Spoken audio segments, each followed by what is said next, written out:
با سلام از استودیوی مرکزی رادیو озодӣ در پراگ شالوگل خوجه هستم. در خدمت شما عزیزان برنامه خبری امروز 13 نوامبر این موضوعات را دارد.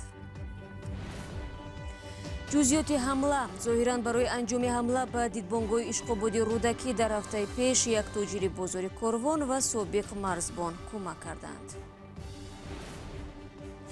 زودروز در خانه شروع شده در ارتش پایان یافت و یا چگونه دعوت تیرمای امسال به خدمت با کشاکش و با زوری بردن جوانان از خانه و کوچه جریان دارد.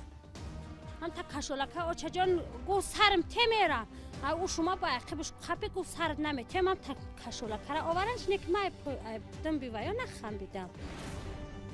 و تاجیکستان و ایران امکانی ساده تر کردن رفت و آمد بین کشورهای همدیگر را بررسی کردند. یعنی انتظار داریم دولت محترم کاری کند که ویزا حداقل در داخل مشهد هم باشد. با گذشت یک هفته از حمله به دیدبانگاه اشغالبادی رودکی مقامات تاجیکستان از افشای جزئیات آن خودداری می‌ورزند. هرچند 6 نوامبر در اظهارات رسمی گفتند حمله را 20 جنگجوی داعش انجام دادند و شماره نظامیان کشته شده را در این حادثه 2 و از حمله‌وران را 15 نفر اعلام کردند.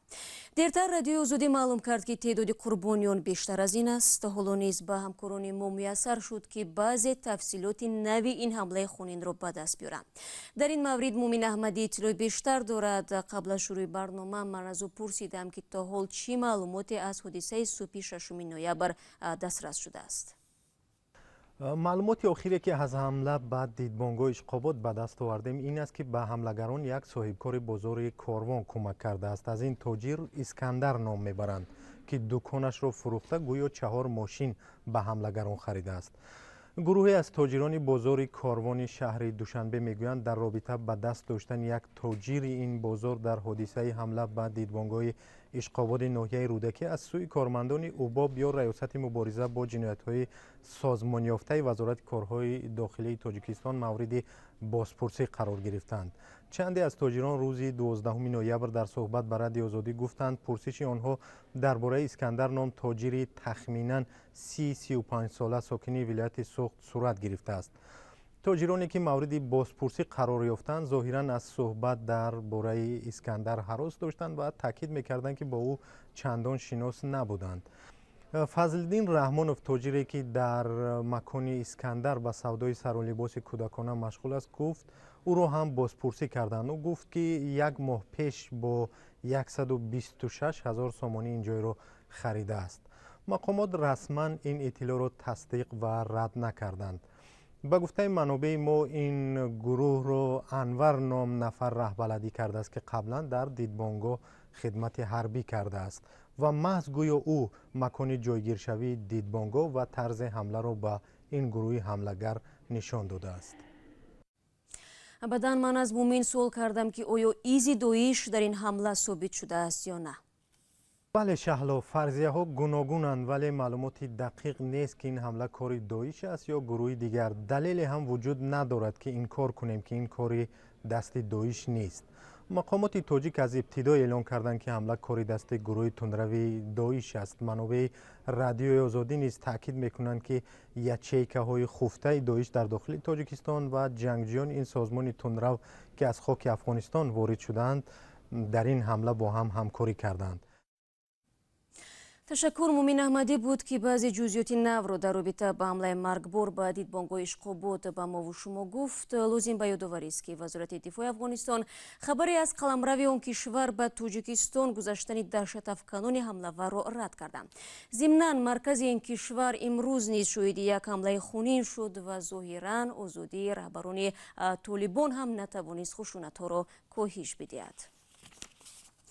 وزارت کارهای داخلی افغانستان خبر داد که صبح چهارشنبه در یک منطقه سرودم کنار این وزارت در شهر کابول ماشین سرشار از مواد ترکنده منفجر شده کمش 7 نفر را به هلاکت رساند.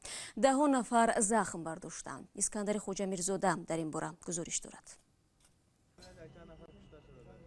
صبح 13 نوامبر بر اثر ترکیش ماشین در منطقه قصبه شهر کابل کمش 7 کس کشته و 10 تن دیگر جراحت برداشتند. نصرت رحیمی سخنگوی وزارت امور داخلی افغانستان میگوید ترکیش در کنار شعبه 15 پلیس واقع در شمال فرودگاه کابل به وقوع پیوست. او افزود در مکان حمله 7 نفر هلاک شدند و احتمال شماره قربانی ها افزایش یابد. یعنی اینطوری بعد شدید بود که به شیشه های خانه کلش از یک سر میده شد. بیشتر مردم زد. به توتای شیشه از بین رفتن. دیدیم 4 طرف مردم افتاده بود از یک طرف.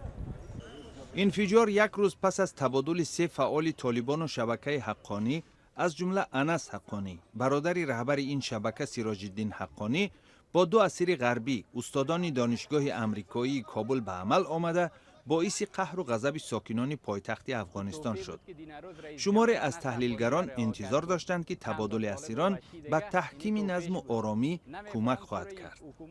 تا زمان نشر این گزارش نه طالبان و نه شبکه حقانی ترکیش روز چهارشنبه را شرح نداده بودند. شما برنامه خبری رادیو озодӣ رو тамошо دارید. داد و فیغان، کشمکش، تگرو کردن خانه و از هوش رفتن جوانان.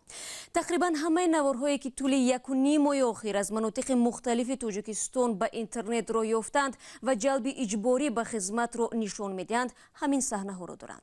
اما مقامات همانا به استفاده نشدن ابلوا پایفشاری میکنند و هیچ واکنش به این نوارها را تا به حال نشان ندادند. چرا این نوع دعوت به خدمت وطن در تاجیکستان رویج می شود؟ همکاران ما از نستایش وریم تحلیل کردند و گزارش را در تقدیم مرزی تو می بینیم. نسیم جان قاسموف ساکن ناحیه رودکی را روز 9 نوامبر در روزی که جشن تولد داشت و 18 ساله شد به ارتش بردند. برادر خورده او نعیم جان نقل می کند که صبحی بر وقت 8 نفر در خانه آنها را شکسته به تگرو کردن جهاز خانه و به زمین هوا دادن لباسهای داخلی جوان شروع کردند. نعیم جان میگوید این افراد برادرش را جستجو داشتند. در همین وقت نسیم جان از تریزه به خانه همسایه در آمده و از آنجا در داخل تهخانه پنهان شده است. یک از صاحب اومد رئیس محله تای پدوال بینن گفتن یافته موی سرش کشیده پای لیچ مهنسکی بردن شب پاپشی دیاتش فرمای ملیسگی پوشیدگی بود تمام. مادر آنها گلبهار در کار بوده است.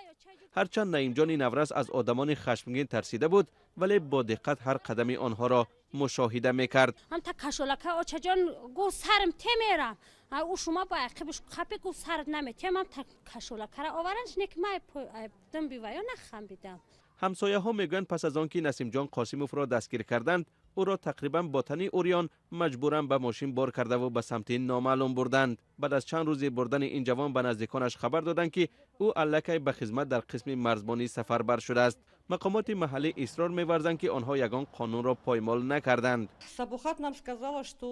سبوحت به ما گفت که آنها آمده به دست نسیم جان دعوتنامه سپردند. سوال به میان میآید در کدام لحظه وقتی که آنها در را شکستند، وقتی که او را در داخل و گرد و اطراف خانه مثل تروریست جستجو کردند، کی وقتی او را در داخل پدیست کشوله کردند.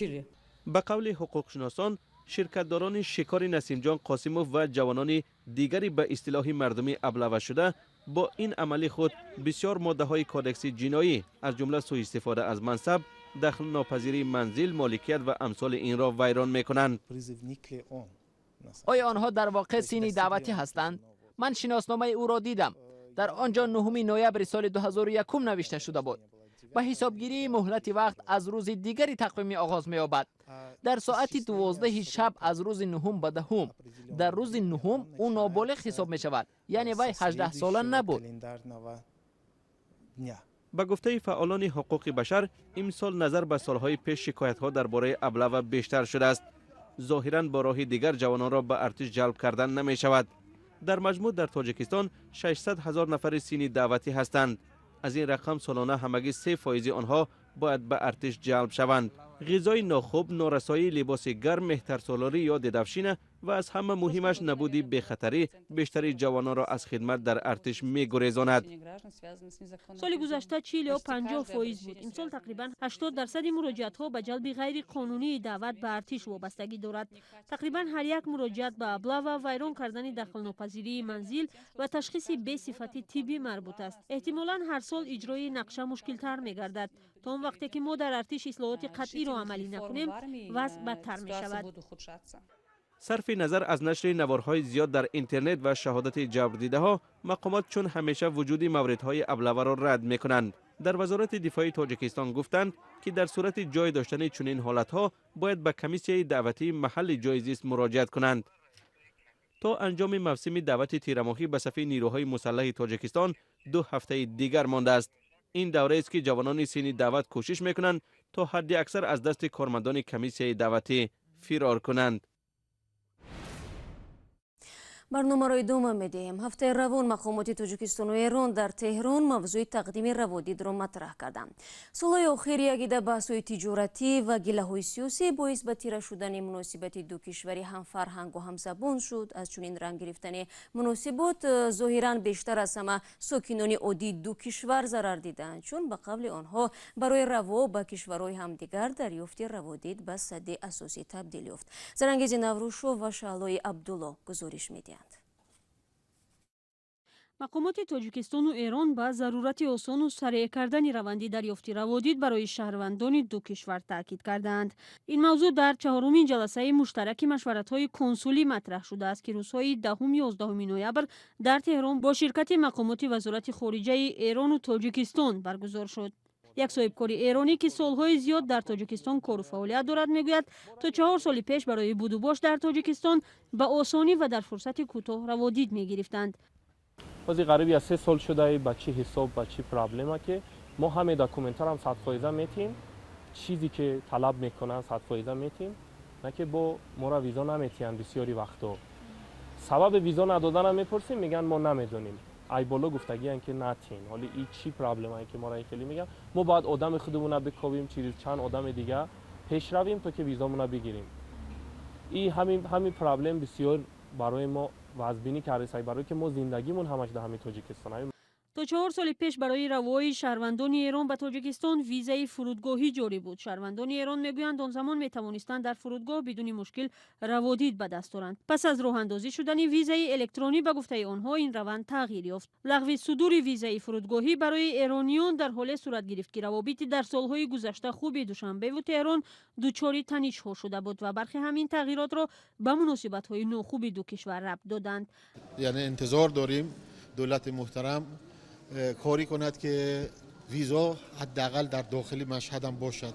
قبلا در داخل مشهد میشد ویزا تیار کرد ولی الان مشکل است. بعد بریم تهران، هر کس از هر شهری بعد برود اونجا. احمدی وطنی شهروندی ایران که در تاجیکستان کارگاهی استحصالی دارد میگوید در واقع یک مدت دریافتی روادید برای ایرانی ها سخت‌تر شده بود، اما از تجربه خودش میگوید 1 سال اخیر وضع بهتر شده است. من فکرم اینه که اگر کسی توی بحث ویزا مشکل داره شاید که مدارکشون کامل نیست. اگر مدارک کامل باشه، چون الان همه چی الکترونیک شده، اگر مدارک کامل باشه مشکلی نباید باشه. برخی از همصحبتان ما میگویند همین طور یک مدت سفری تاکنون تاجیکستان هم به ایران با آسانی دست نمیداد. بسیاری میشود که آدم کسل داره در تاجیکستان، مردم عادی که کسل دارن میخوان اپراتسیا کنن، خیلی ایران هم دکترای نقض داره، همین که ارزانتر میغلطای براشون چیز جای دیگر رفتن، برای همین نمیتونن. همین سبب که ویزا بسیاری وقتا شده که مشارکتی ندادن، نتونستن رفتن. این جزاش هم مردم عادی میبینن. ولی مقامات سفارت ایران در تاجیکستان در صحبت با رادیوی آزادی گفتند در دریافت روادید برای اتباع هر دو کشور حالا مشکلی وجود ندارد و احتمال در آینده باز هم وضع بهتر شود. اما در طی 2 سال اخیر کارشناسان از آغاز تلاش آشتی و نرمیش روابط دو کشور صحبت میکنند. در نشست اخیری مقامات دو کشور در تهران هم جانب‌ها از ایجاد شدن روندی مثبت در مناسبت‌ها یادآور شده از آزاد شدن شهروندان ایران از زندان‌های تاجیکستان استقبال کردند. шикорчиён дар ноҳияи сангори Тоҷикистон ҷасад ва шиносномаи кӯҳнаварди рӯзро пайдо карданд. Ритикови 61 сола моҳи августи имсол ба ноҳияи Сангбор омада буд, аммо ҳангоми убури мавзеи шикорбаз дар дараи Қирғизоб ба дарё афтод. Тафсилотро фардо пешниҳоди шумо хоҳем кард. با این خبر برنامه را به پایان میرسانیم. تا صحبتی بعدی از وبسایت رادیو آزادی استفاده کنید. گزارش‌ها و نوارهای جالب در آزادی ویدیو کانال ما در یوتیوب دسترس خواهد بود. صفحه‌های ما در شبکه‌های اجتماعی همانا فعالند. تماشای نوید بامدادی را صبح فردا فراموش نکنید. تا صبح فردا خدا نگهداری هر یک شما باشید.